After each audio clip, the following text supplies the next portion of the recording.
Fala pessoal, tudo bem com vocês? Sejam bem-vindos para mais um vídeo aqui no canal Mário Mazzotti. Galera, hoje eu quero conversar com vocês sobre uma placa-mãe que eu adquiri no AliExpress algumas semanas atrás. Uma das coisas que eu sempre quis fazer e trazer aqui no canal era um processo de mini computador. Esses builds no formato mini ITX sempre me chamaram bastante atenção e eu acredito muito que, se você souber dosar os componentes que você vai utilizar neles com a refrigeração, pode ser uma opção muito interessante para você ter um computador bastante portátil e até mesmo bastante poderoso. Um dia desses, eu esbarrei em uma opção de placa-mãe que me chamou bastante atenção, especialmente por ser da plataforma X99.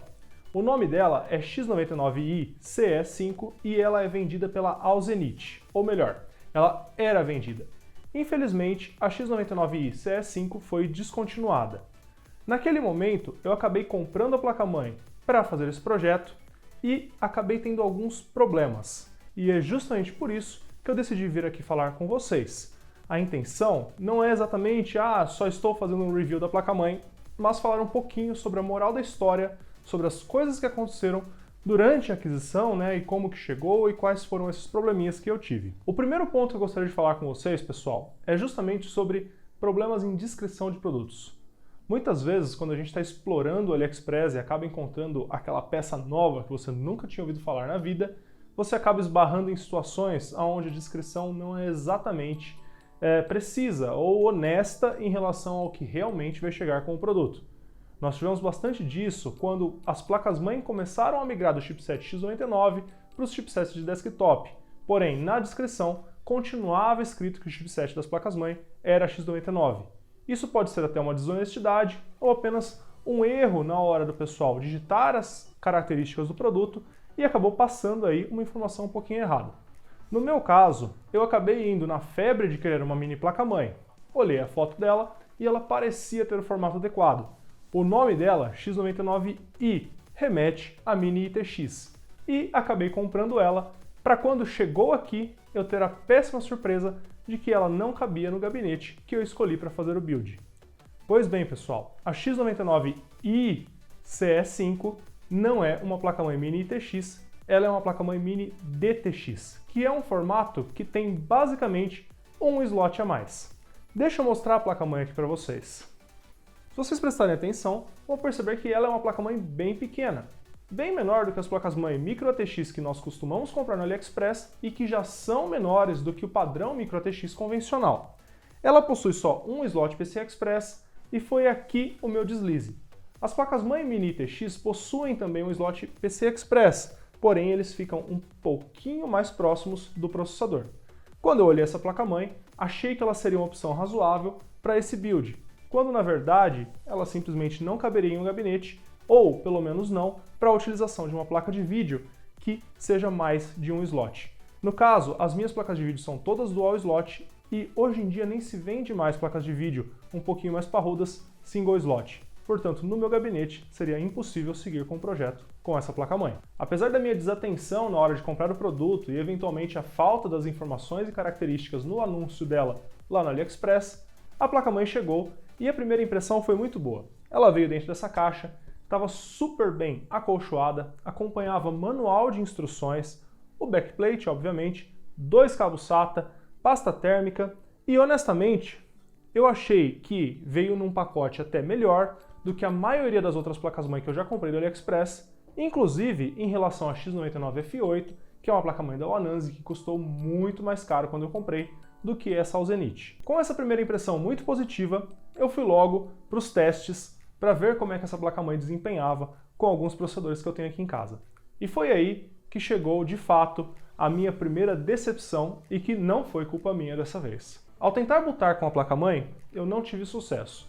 E, ao longo dos meus testes, eu acabei descobrindo que esse slot de memória ao lado esquerdo do processador simplesmente não estava funcionando.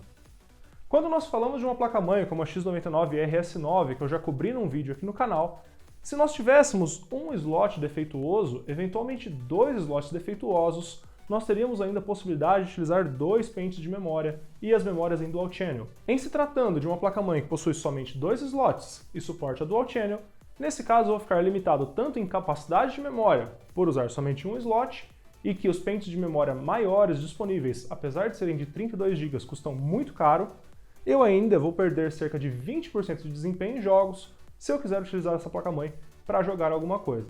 Ou seja, esse realmente foi um ponto bastante pesado na minha avaliação sobre essa placa. Falando um pouquinho mais sobre a placa-mãe em si, a construção inicial dela até que me surpreendeu. Ela possui um VRM bastante diminuto com um dissipador bem pequenininho, porém, quando eu analisei os MOSFETs e a configuração de fases, e um agradecimento ao Gabriel Ferraz, que me ajudou a fazer essa análise, eu acabei descobrindo que ela possui 4 fases reais, diferente das placas-mãe mais simples, que utilizam 3 fases duplicadas. Portanto, apesar do dissipador bem pequeno no VRM, é possível que ela tenha um desempenho térmico parecido ou até melhor dessas placas-mãe, que eventualmente têm um dissipador maior, mas MOSFETs inferiores e menos eficientes. Em se tratando de outras funcionalidades, essa placa-mãe é até bastante completa em relação às outras que estamos encontrando por preços baixos no AliExpress. Como ela possui o chipset C612, o verdadeiro X99, ela é capaz de oferecer 4 portas SATA 3, 4 portas USB 3.0 traseiras e mais um header para portas USB 3.0 frontais. Ela possui o slot PCI Express X16 e o NVMe X4 3.0 conectados ao processador diretamente e o conjunto de funcionalidades básicos que nós esperamos de todas essas placas-mãe chinesas. Algumas portas USB 2.0, uma rede Gigabit LAN e o áudio é aquele mais precário, o ALC662, como a maioria das opções que encontramos baratas no AliExpress. Antes de falar com vocês sobre qual foi a ação que eu tomei com relação ao problema no slot de memória, eu gostaria de mostrar para vocês um teste de estresse que eu fiz com essa placa-mãe e o Xeon 2620V3. Como essa placa-mãe tem o mesmo chipset e suporta as mesmas funcionalidades da X99K9, eu achei que testar com o 2620V3 poderia ser uma boa oportunidade de compararmos os resultados que eu tive na X99K9 quando eu fiz o review dela com os resultados que eu vou ter nessa placa-mãe, que aparentemente possui um conjunto de VRMs diferenciado em relação à maioria das opções chinesas. Para realizar os testes, eu utilizei o mesmo air cooler, meu Gamex GTE V2, adaptado para o slot LGA 2011V3. O unlock do Turbo Boost foi realizado da mesma forma que na X99K9. Aliás, não existem BIOS prontas para X99i CE5 na internet. Porém, ela suporta a mesma BIOS utilizada na X99Z versão 102. Para medir a temperatura dos VRMs numa condição de estresse, eu utilizei o meu termômetro infravermelho. E, assim como no último teste que eu fiz com a minha X99K9, eu acoplei 2 termopares, um na região inferior do PCB da placa-mãe e um entre os MOSFETs e o dissipador de calor dos VRMs. Dessa forma, com o meu multímetro, eu consigo acompanhar a temperatura próximo dos MOSFETs e entender como que está se comportando, além de comparar com os resultados do termômetro infravermelho, que muitas vezes não é muito preciso. Para realizar os testes de estresse, eu utilizei o AIDA64 na opção de teste de FPU, uma opção que taxa bastante a CPU e causa um aumento de consumo elétrico, fazendo com que ela gaste a maioria do tempo bem próximo ali do seu limite de 85 watts, no caso do 2620V3. Logo no início dos testes, as temperaturas chegaram na sua casa de 50 a 55 graus e começaram a subir conforme o teste foi passando. Eu deixei o teste rodando por 20 minutos e fui medindo a temperatura ao longo do tempo, para identificar se a placa-mãe tinha chegado ali numa temperatura de equilíbrio, um ponto onde a temperatura deixa de subir tão rápido e se estabiliza ali numa temperatura relativamente alta. Nesse primeiro teste, a temperatura se estabilizou na faixa de 80 a 85 graus. Me surpreendeu muito o fato de que essa placa-mãe, com esse dissipador tão pequeno, teve um desempenho térmico no final melhor do que a X99K9, uma placa-mãe que passa a impressão de ser mais robusta. Não só isso, as medições que eu fiz com o termopar indicaram que a temperatura mais alta dessa placa-mãe está na região superior dos MOSFETs, diferente do resultado que eu tive na X99RS9, onde os resultados mais altos estavam na parte inferior dos MOSFETs. Isso pode indicar que essa placa-mãe possui mais camadas do seu PCB do que as opções da Machinist, que são opções relativamente baratas que temos disponível hoje no mercado. Isso é o que eu tinha para falar para vocês sobre o teste de estresse que eu fiz com essa placa-mãe, usando o Xeon 2620V3, e a comparação com as opções baratas da Machinist. Agora que já passamos por esse ponto, eu queria falar um pouquinho para vocês sobre qual foi a minha ação com relação aos problemas que eu tive, ou melhor, ao problema que eu tive com essa placa-mãe em relação ao slot de memória dela que não funciona. Galera, para quem não sabe, ao comprar produtos do AliExpress, existe um período depois do recebimento que você pode entrar com uma disputa contra o vendedor, se caso o seu produto apresente algum problema. Essas disputas, elas podem acabar em você recebendo o seu valor integral de volta, você recebendo uma parte do seu valor de volta, ou, provavelmente no pior caso, você precisando devolver o produto lá para a China e recebendo o reembolso integral, exceto o frete que você gastou para devolver, se o vendedor não oferece devolução gratuita. Alguns vendedores oferecem devolução gratuita e nesse caso você não precisaria pagar nada de frete para devolução. Logo que eu identifiquei o problema, eu abri uma disputa contra o vendedor da Veineda e era a loja oficial da Veineda no AliExpress e por incrível que pareça, pessoal, eu não obtive retorno. Os vendedores do AliExpress simplesmente não retornaram minhas mensagens por cerca de uma semana. E foi então que o AliExpress automaticamente encerrou minha disputa, fazendo o reembolso parcial do valor que eu tinha descrito que eu queria receber de volta, que no caso era de R$150.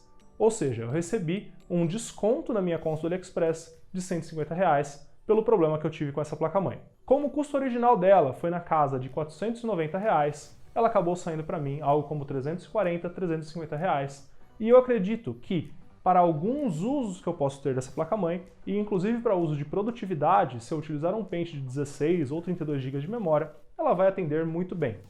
O que não tira o fato é que essa placa-mãe certamente me deu alguma dor de cabeça, e existe um ponto muito importante que muitas vezes o pessoal que tem problema no AliExpress e faz reclamação e recebe algum reembolso não costuma compartilhar com vocês. Acontece, galera, que eu sou cliente diamante no AliExpress. Eu vivo comprando bugigangas lá para trazer aqui para o canal, para fazer review para vocês, e por conta disso eu vou ganhando uns pontinhos lá na minha conta e isso faz com que meu nível suba. Se vocês olharem na tela de benefícios dos níveis de cliente do AliExpress, vocês vão ver que tem um benefício em ser cliente diamante, que é você tem facilidade em entrar em disputas com vendedores. É exatamente isso, pessoal. Você acaba tendo mais facilidade de receber um reembolso ou um reembolso parcial se você for cliente diamante no AliExpress. Muitas vezes vocês assistem canais do YouTube e o pessoal entra com algum tipo de disputa e consegue rapidamente um reembolso parcial ou integral do produto e olha que beleza, o AliExpress é uma maravilha, não sei o quê. Mas, se você for um cliente novo, não necessariamente você vai ter o mesmo tipo de tratamento. Isso não é uma crítica ao AliExpress, ok, pessoal? O AliExpress, no final das contas, funciona como um mercado livre, porém ele é internacional e ele não custeia o retorno do produto, dependendo do anúncio que você comprar. Portanto, é importante que você saiba desses riscos e assuma esses riscos se vocês decidirem comprar um produto no AliExpress. Muitas vezes você vai conseguir receber seu reembolso parcial, outras vezes o vendedor vai exigir que você envie o produto de volta, o que vai acabar acarretando em você ter um custo aí de R$150, R$250 de frete que não será ressarcido. Então, entenda isso e eu diria que essa é a moral da história sobre o que aconteceu com essa placa-mãe. Eu comprei um produto sem pesquisar direito, só depois eu fui ver que tinha mais pessoas com o mesmo problema que eu nos comentários e eu tive que entrar com uma disputa e esperar algum tempo para ser ressarcido parcialmente e ficar agora com um produto de certa forma defeituoso. Não diria que a placa-mãe não funciona e que ela é um lixo e vou jogar ela fora. Como vocês puderam ver, ela teve um desempenho elétrico até melhor do que a X99K9, que é uma placa-mãe que custa o mesmo preço da X99i CE5 quando ela estava no mercado. Ou seja, até que é um produto decente. Porém, aparentemente ela tem um problema estrutural, que muitas pessoas reportaram esse problema nos comentários, se vocês olharem no link do produto, e no final das contas eu acabei tendo alguma dor de cabeça. Então, pessoal, eu espero que vocês tenham gostado e achado interessante a forma como eu abordei esse vídeo. Isso fica como um review e uma questão de moral da história para compras internacionais que acabam dando algum tipo de problema. Essa foi uma pequena placa-mãe que acabou me dando uma grande dor de cabeça no final das contas.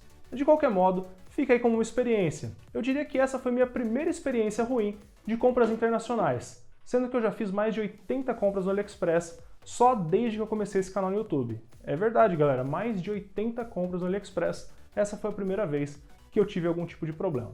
Galera, esse era o assunto que eu queria trazer para vocês. Essas eram as informações que eu queria passar para vocês e eu espero que vocês tenham gostado. A saga da X99i CE5 não acaba por aqui.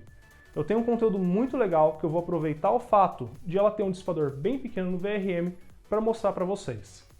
O conteúdo é: será que um cooler que joga ar para baixo em cima do processador e em cima dos MOSFETs do VRM ajuda no desempenho térmico dessas placas-mãe que são um pouquinho mais simples e que tem o conjunto elétrico um pouquinho mais frágil do que eventualmente outras opções de grandes marcas? Pois é, pessoal, eu acho que essa é uma excelente unidade para fazermos esse tipo de teste e eu quero trazer aqui de volta para vocês esse tópico para a gente explorar um pouquinho como é que ficam esses resultados, eventualmente até com um processor mais poderoso.